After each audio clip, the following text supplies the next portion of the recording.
Paolo Narciso, welcome to the very first episode, the pilot episode of Aging in Grace, the Aging in Grace podcast. Thank you, Ahmed, for having me. I'm glad to be here. Wonderful. So you and I know each other for multiple years. I would say we're friends, and I think we're friends because we align on our values. Usually, friendships that are based on that last, right? Yes. And so I would say, do you think it's fair to say that you care very much about aging with dignity, no matter Yeah. what, no matter what your income is, no matter who you are, it's sort of a right that we all should have. Would you, is that fair to say that about you? Yeah, I think it's a fair characterization. You don't think so much about aging until you start aging, and You that know, I'm 59 now, so I'm very much in that category. But also seeing my friends and obviously family members doing that. My work at AARP also um, obviously gave me a completely different perspective on aging and the challenges of aging. And it was always a double-edged sword, right? The good things about aging, and there's so many great things about aging, and then obviously there's a negative that comes with it, and sometimes that's not only from an individual perspective, but also from a societal perspective. So, one of my missions in life is to look for solutions around how we can all age well. Not just we're all going to age. It's just how you want to age, and we want to age well, regardless of where you are. yeah, yeah. Um, I'm getting up there. I think we're the same age, so I think we're on the yet another reason why we're good friends. Yes. Um, but what I was thinking is, it's interesting how we don't think about aging until at one point somehow it clicks, and then, at least for me, I'm aging deliberately as opposed to just living with some, I don't know. It's interesting, right, to look back. It's like, why didn't I think about these things? Did I think I'm gonna live forever? I'm gonna have or more crucially, have my health forever? And why didn't I look out for myself and so forth? So, do you think that's human nature? Is that the way we cope with the fact that we are all, mortal, and that we sort of have to defer that and just keep it out of, and then all of a sudden it becomes a real thing, and then we have to deal with it, and then and depending on where you are in life, whether you have the information that you need, the education, you deal with it in certain ways that are better than others, depending on where you stand. Why do you think we are? I mean, is it human nature that we just don't think about it until at some point it clicks, and can we do I anything about it?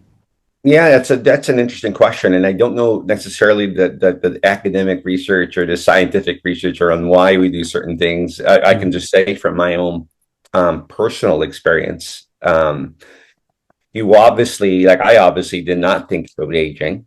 I thought I would live relatively forever, right? And you do things with that particular mindset. Everything from finances to your career, Yeah, education. You think about it kind of, in these particular blocks. There comes a point where you used to go, wait a minute, I'm now at 50 or I'm now at almost 60, and it changes your perspective on aging. It's actually having a conversation with a friend a couple of weeks ago who was, I still code. I know, Ahmed, you do too, and work yeah, on it. And they were asking me, do I still enjoy that grind, right, of starting companies and still working on technology? And it was as if, for some reason, because I've turned older, I'm not supposed to want to grind anymore. I get that also when I run, right? When I run quite a bit, and younger people are always like, man, I can't believe you're still like trying to, break a certain time in a marathon and so forth, as if that's like something foreign. In my mindset, like, no, these I, like, why is that different? But I guess when you're younger, that's how you see things, right? And now that you're in it, you see things Yeah, so yeah, no, different. that's really So yeah, interesting, I right? think it might be just completely human nature to feel that way. Yeah, yeah. I mean, but I do think that I would say this. I think the generations are much closer in terms of attitude and perspectives than we used to. At least it feels to me. Meaning we have a lot, we can communicate a lot more and listen to the same music a lot more with the younger folks, right?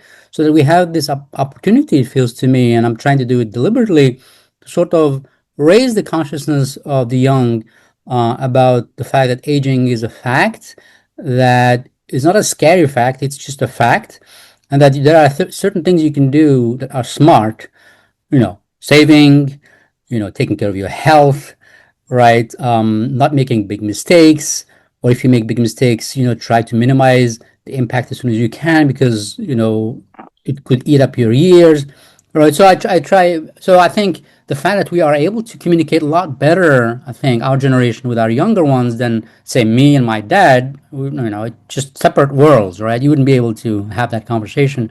I think that maybe we can have the next generation be a lot more mature, but aging, so the aging is just a natural thing. It's not a thing that all of a sudden, which is what's happening with you and me. It's like, whoa, hang on, I'm the oldest person in this room, kind of a thing, right? And then you're like shocked that you are. I remember that happening to me. Like, wait a minute, and I was in my 40s, and I was like the oldest one, and that bare fact sort of was a little bit shocking, right? When it shouldn't be. It's just you just have more years under your belt, and that's it, right? And everybody else is trying to do their thing, and you're contributing maybe more than a younger person because you might have more energy. I found out that actually sometimes I have more energy than younger folks, and the notion that just because I'm older means nothing really other than that. Plus, I have more experience, and so on. But I see that as an interesting development, this ability to communicate with the younger generation, and sort of prime Yeah, them for better aging. I see. Yeah, I see the same thing, and I think one of the things that enlightened me to that a little bit was around caregiving, right? Mm, And mm, I think that's actually one reason why we're having an easier time communicating. I don't think it's mm. perfect, Yeah, but younger people are understand that there or are being caregivers today for either older folks or even people younger than them, and that acceptance of that reality, that acceptance of that responsibility, and doing it, wanting to do it willingly and lovingly, which I hear a lot from much younger people, is almost bridges that gap. We're all having the same challenges, and we can then talk about it and understand what those challenges are. Now, again, I don't think we're perfect. I think there's some yeah. It's a I think work in we need to do progress. a lot of work around kind of normalizing discussions, even around caregiving, at every single age group. But yeah, I think that is something I'm also experiencing. Even when I teach and teach younger folks, it's you have. I think this allows us to kind of have this normal communication. Yeah, my time. Might have much more time in saddle than somebody else, Yeah, but we're just trying to do our thing, right? exactly. Yeah, yeah, yeah. And get things done. So sort of destigmatizes the aging process. Now, you can I also say that you're a technologist? Yeah, absolutely. It's how I define myself really as a That you love technologist, right? technology, and I think we had a brief. You and I did an episode once about Web3, and I sort of mentioned that what I find unique in you is this confluence of technology lover, but also the conscience, not just in words, but in deed, right? So you do things actually, and that inform, the choices that you make when it comes to, the companies that you join and so forth. So right now, you are at a company called PeopleCare.ai. Well, tell me what are you guys doing there?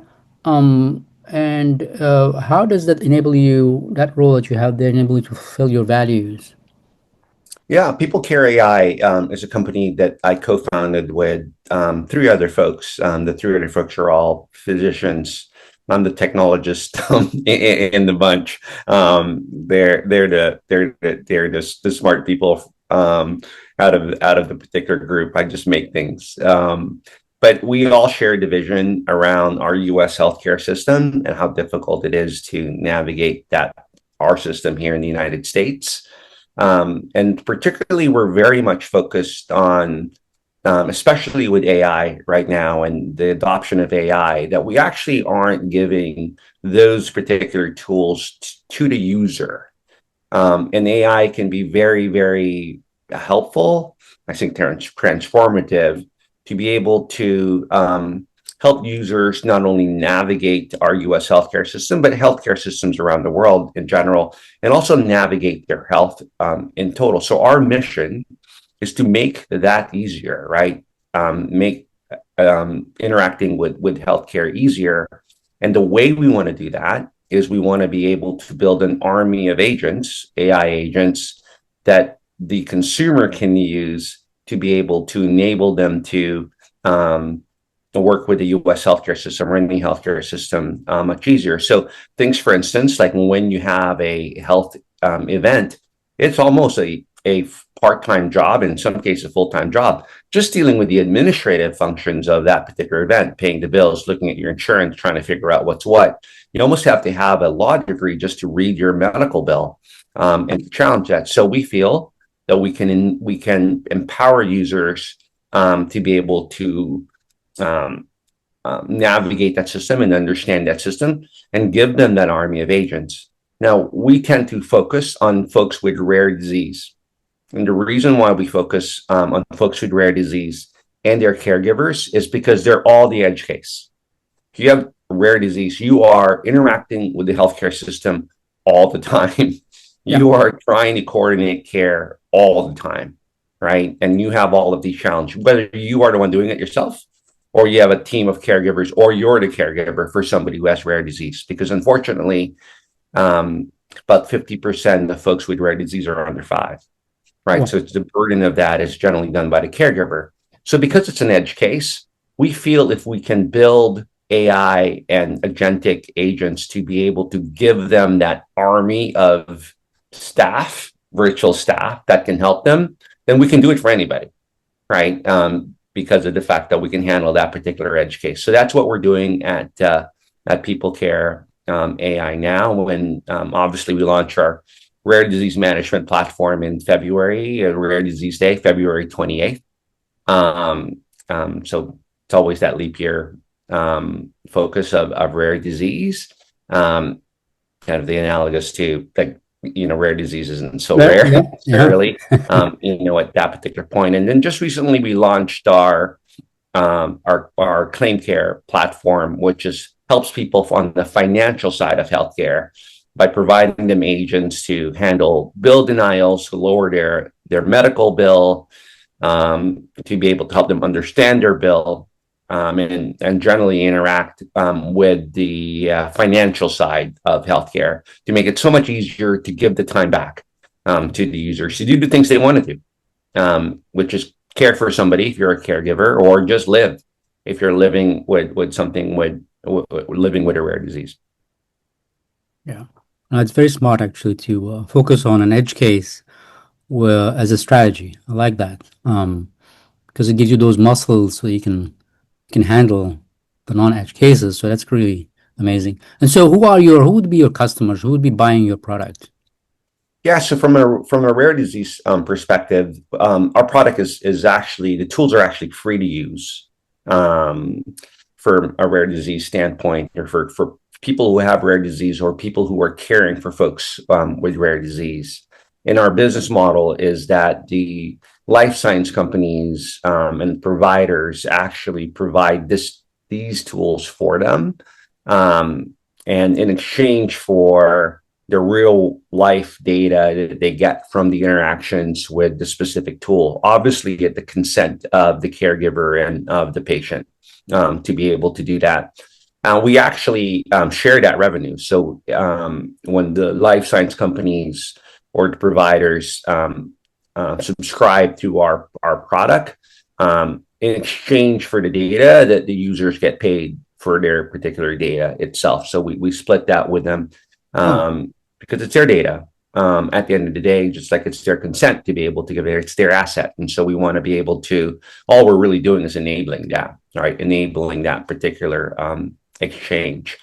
On the other platform, when it comes to the financial side, it is, there are agents that are free, but there obviously is a subscription model for those that want to use much more complicated agents to handle insurance bills as well as medical bills and negotiate bills, reduce bills, things of that nature.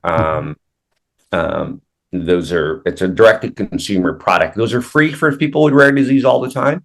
But for folks who just have a medical bill, they get. We had a user the other day who took their parent for their annual physical. It was a $750 bill just to do an annual physical, which is unbelievable.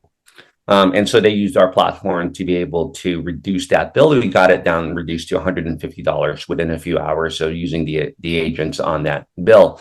And again, that took the burden off a caregiver to, have to deal with telephone calls and the communication back and forth, so they could focus on spending time with their loved one and enjoying that time versus just dealing with a medical bill. So in those cases, obviously, they pay more for that. But it's less, we say it's less than a latte. Well, they could give you a cut of whatever they saved, for example. Yeah, we Probably thought about that. Yeah, we don't like the bounty model. Yeah. So they pay for it less than a latte. It's a little less than $7, for the subscription. And in most states, that's less than a latte. And also depending on where you go, for your particular latte, sometimes lattes could be less than that even. So yeah, true enough. And so you have are you guys unique in like, I use the app and I get paid like for the data? I mean, that's first time I hear so. I think there are other companies out there that share revenue with the users. There's a lot of companies that are focused on helping you organize your medical data, for instance, in your EHR. And when that happens, there is when you're enrolled, particularly in a clinical trial, for instance, then there is some compensation that occurs to do that. So I don't think we're unique in that specific model. Yeah. Well, let me ask you this. Obviously, this would be most helpful and impactful for folks who don't have money, right? Who are poor, right? And as we all know, because we are both in technology, there's this frustrating fact of life that people who are poor, people who don't have the means, are not connected to technology. Okay. Whereas people who are affluent, middle class, and so on, they just know about the latest tools and they're very, very, up to date with what to use and so on. So how do you solve that conundrum? Because the folks who could benefit the most from you, obviously, are the folks who don't have the means, and those are folks who are not really comfortable, at least towards the older population, with technology. How are you solving that problem? Are you trying to solve that problem? Yeah, it's a great question, and actually, I'm taking your playbook in regards to that. One of the beauties of AI today, specifically things like we see it with ChatGPT, is the user interface is so simple. You just simply chat with it by typing in on your phone or on your desktop. What you've done, which is very innovative, is just use speech, right? Where you're just talking to the AI, and everybody can just talk, right? And have that conversation just like we're having now. And I can have the conversation with our AI around a particular rare disease, instead of having them log into a system, go look at a symptom tracker, enter the information in a symptom tracker or in a medication log. Just talk to the AI and say, hey, I'm feeling a little nauseous today. All right. And the AI is trained, and we obviously build our models and train the models to be able to adjust those conversations for those folks. And the AI will just simply have a conversation. Hey, when did you start feeling that way? Right. What did you eat? There's a simple conversation that you would normally have, and you just have that conversation. You don't have to worry about intricate tools and navigating things that mean clicking on things. You just have simply talk, and the Mhm. AI delivers the information that you need, as well as get that to your physician, and or in the case for our medical bills and our insurances, just get that to the right spots, right? Yeah. The agent takes over at that particular point. So that's the way we're approaching it. Now, obviously, people need to have a device that allows them to access that, right? Fortunately, a lot of people actually do have their phones, right? And our platform is not an app. You can just get to it on a website. Mm. That's good. Downloading an app sometimes is a much more Yep. That's great. challenging process.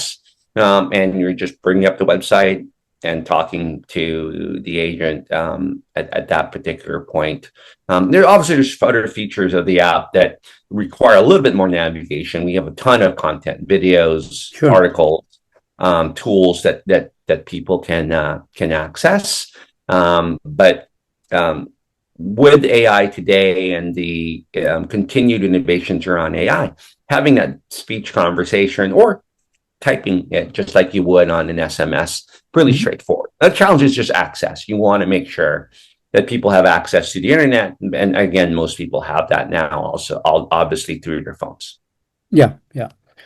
Well, I mean, that is for the UX part of it, right? So you guys, I think you guys know what you're doing when it comes to, well, how do we make it as frictionless as possible? But in terms of getting them to be even aware, I mean, I'm just thinking, for example, of senior living communities, of affordable housing, where they are always in a pinch, always in a pinch, always in a panic about can they meet the rent, can they eat enough, no, and all that, no, right? So how do you get these folks, right? These folks who could definitely benefit, probably more than any other cohort, from your tool. Get them to know that you guys exist. Number one, and then what kind of problems you solve for them. I ask because we face this.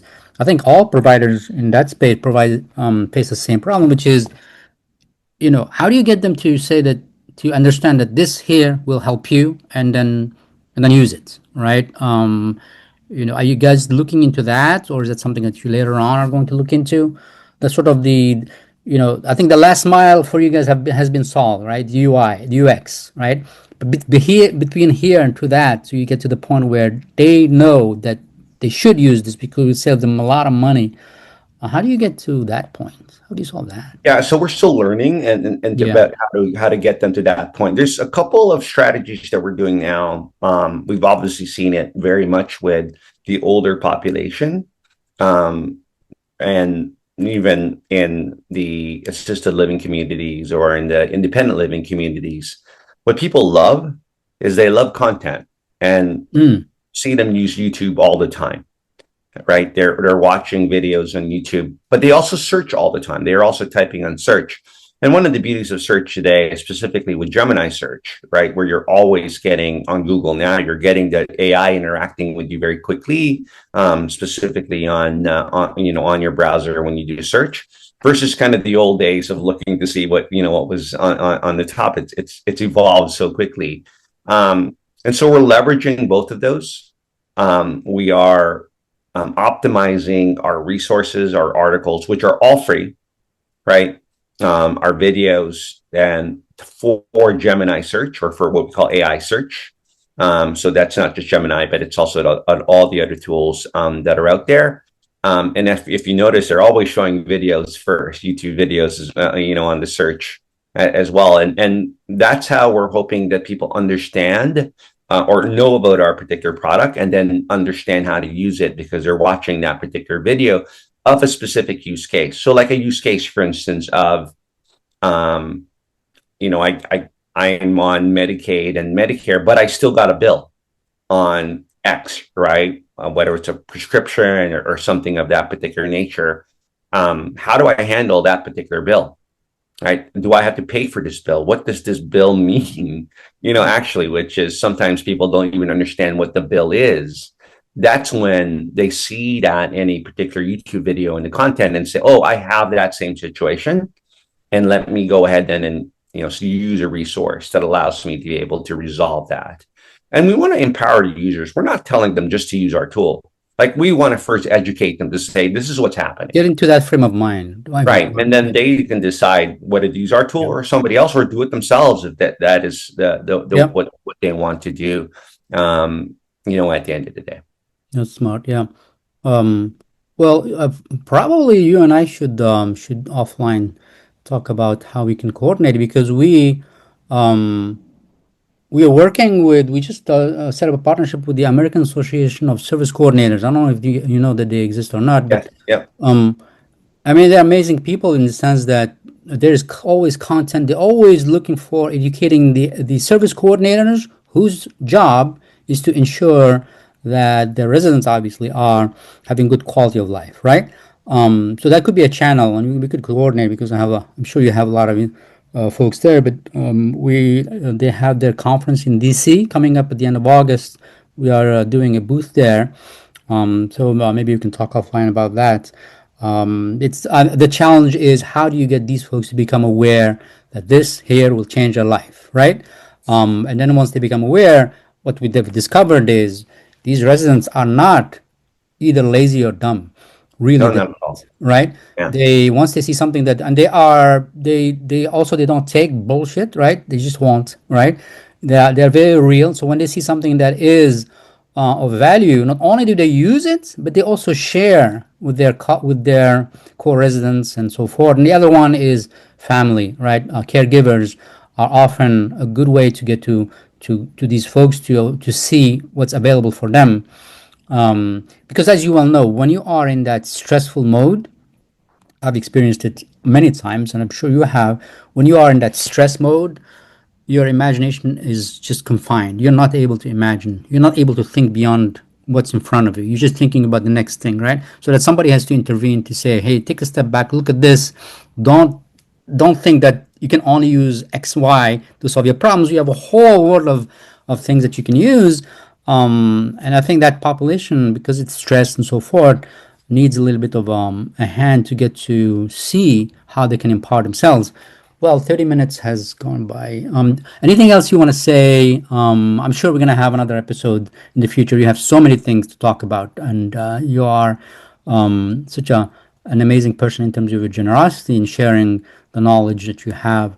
Anything you want to share with the audience regarding the theme of aging in grace, helping folks and ourselves actually age in a way that maintains our dignity and our values. Yeah, you actually want to build on something you said around the communities that we work with. That they're smart. They want to learn about something, to apply it. They don't want to deal with the crap. I'm Yep. not allowed So to much say that. crap. The crap that's out there. And one of that we know from research is you age in place better, or you age better when you have control, or you feel you have control. It's the locus of control. And that's one thing I'm trying to encourage people to do is um, our work should be should be focused on giving these tools to folks, put them in control of what they want to do, versus pretending they're completely helpless, right? Yep. From an aging in grace perspective, my encouragement with folks is focus on you just there's things you can't control. You can't control the fact that we are getting older every single year. That's just going to happen. But we are in control of a lot of other things, Yeah. and we want to take advantage of that, and take those bull by the horns, yeah, I think that helps us age in grace better. Wonderful. Paolo Narciso, thank you so much again for making the time on this Saturday, August the 2nd, 2025. I appreciate you taking time of your morning. We'll talk again. Thanks, Ahmed. Thank you. Appreciate it. Okay.